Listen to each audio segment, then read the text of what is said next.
How excited are you to be fighting here in New York? Man, this is where I'll be fighting, I think, the rest of my career, which is pretty cool, man. We got it legalized here, and I think I'm just one of their New York guys. Not a lot of us New York fighters, so I just hope to be able to get on as many New York cards as I can. I love it up here. I mean, get my family and friends close enough that they can come watch me. You know, they get mad that they don't get to take trips anymore to all these weird places, you know, wherever, Australia, Brazil, and stuff like that, but I'd rather stay close to home, be good, everything's a lot easier, weight comes off better, so yeah, I like it here. How is the weight cut coming for this fight? About normal. I mean, damn, I'm getting old, man. It's about almost my 10th year fighting. I think I started in 09. February 09 was my first fight, so I'm almost coming up on 10 years fighting, and weight cut never gets easy, but it's part of the game, kind of getting used to it. It stinks, but I'm all right. Yeah. As long as I got abs for the summer, for like the first month of the summer, I'll be cool. You know, I got to look somewhat good on the beach for a little bit.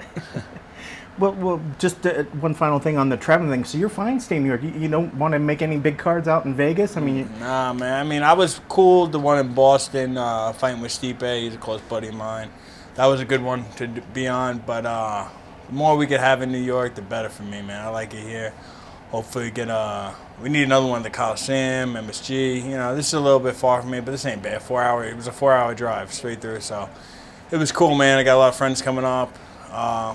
Be fun, man. I like it up here, so nice and easy and chill. I like these little.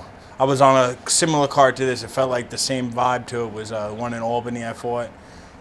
So similar vibe to it. I like it. Just upstate, cool. You know, a lot of fun. Well, speaking of fun and exciting, when you get the call saying Sam Alvey, yeah, you know, how excited were you for this fight? And kind of break him down for me a little bit. Sam's a tough dude, man. It's tough, you know. We're just talking about in the hallway a little bit. You know, you fight a guy with a dad bod who's smiling at you the whole time. It's kind of tough to be mean and want to punch him in the face. You know, I kind of want to be nice to him and give him a high five or whatever. You know, like, but he's a good dude. I think it'll be fun. But I mean, I wish I didn't like anyone. I was like, I can't tell you one guy I didn't like who I was gonna fight. You know, which kind of stinks for me. I'm never that mean face guy. I'm never like, when we do the stare downs, I'm always smiling. They're trying to look through my soul. I'm like, I don't know. I just can't do it. I just think most of them are funny or cool or whatever. So Sam's another cool, funny guy. No, we'll you know, touch gloves and roll it out. Like, you know, my two main guys who I try to beat up the most are Chris Weidman and and Stipe Miocic are the two guys I try to beat up the most. They're the two guys I want to beat up the most. The two guys I train with the most, and I want to kick the crap out of them every day. So I'll have no problem wanting to. You know, those are two of my best friends. I'll have no problem wanting to beat up Sam, who is a good dude, but isn't one of my best friends. So I have no problem trying to beat him up. Well, and speaking of your training partners, having a couple champs as training partners, yeah. I mean, what are some of the things that they're able to kind of tell you and that you lean on when it comes to fights and maybe getting out there in a big crowd? And he's watching this answer, by the way. No, I mean, but actually, you know, Chris was my the only guy I had with me in my last fight. He's one of my main guys in my last fight. And he hasn't really been training a lot. He's been dealing with some health stuff. So, you know, it's good to have him there and make things easier and stuff like that, just with the everyday stuff. And, you know, we all know the pressures. It's kind of different. I mean, some coaches have fought, but some coaches haven't. And it's kind of different what they see and what a guy who's been in there and been in that UFC cage, what they see. So, it's good just keeping those, you know, things light and stuff like that, and just having them around is funny. And, you know, they're both really successful in their own rights in the cage, so try to do anything they could do is always going to help. What do I teach you? He's got these really cool ninja moves that I'm going to show this weekend. So Sam Alvey, watch out. There's these really cool. I do a forward tumble into a backwards tumble, come back up with a handstand flying helicopter kick. Is that what we call it? Something, I forget. It's called the Weidman, so it's pretty special. Very complex. Yeah, they're all American for Memorial Day weekend. It's a big move, you know. I like it. Yeah. So besides the secret ninja moves that we're going to see, what are some of the keys to the victory that need to take place for you to get your hand raised? I mean, we both have similar styles. We both keep it standing. We don't really go for many takedowns, either one of us. I think, you know, he's more of a counter fighter. He's not a guy that pushes a crazy hard pace.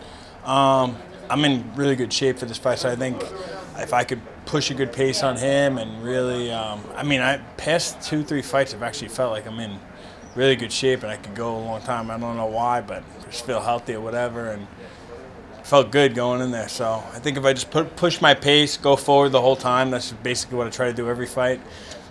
Nothing different. Sam's not gonna. He could have came and watched every one of my training sessions. I'd welcome anyone I'm gonna fight. They know what I'm gonna do going in the fight. I'm gonna go forward. I'm gonna try to hit you. You can hit me. I'm gonna hit you harder. So it's basically what I do. It's what I plan on doing here. Is he knows I'm gonna go forward. I'm gonna try to hit him hard and catch him with the right shot. That can be the end of the night. Yeah. So that type of good stuff. This fight stemmed from Sam's call out of you after his last fight. Were you watching the UFC when that card when he called you out? And how did you, if not, how did you find out that? I wasn't watching. We were in Vegas coaching the Ultimate Fighter.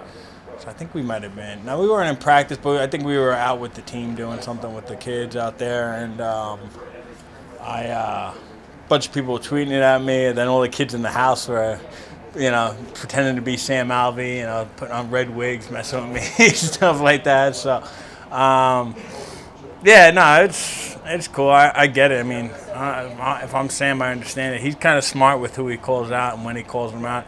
It's a fight that makes sense for him as far as trying to move up the ranks and stuff like that, and a fight that stylistically is a fun fight. And I can see why the UFC would make that fight, because it's a fun fight of two guys who like to go in there and brawl. Like the last guy I fought legitimately ran the entire time, and it's frustrating that they gave it a split decision. I legit went forward, had my foot on the gas the entire time, didn't stop swinging, and I somehow got a split decision. I mean, it's crazy to me. I really don't want to go to judges anymore, ever again. I mean, it's scary.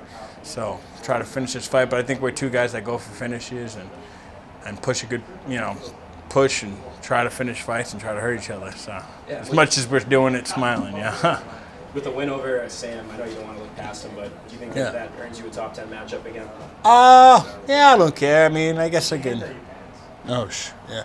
I don't really care. I mean, they always find good matchups that are stylistic, fun matches, and that's what I want. I want to put on good fights, and when I get to 3-4 fights winning in a row, when I get to a 3 or 4 fight win streak, that's when I can start talking, moving up into that top 10, top 5, top 3, whatever, to get closer to title shots. But right now I've got 1 win in a row. Let me get the next one, and then we'll move from there. But like I said, that's when you start thinking about, especially in 205 weight class, you put together 3 or 4, you could be right there. So, let me put together 3 or 4 with the right fights, whoever it may be.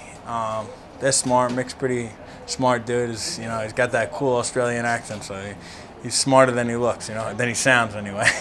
So we'll figure something out.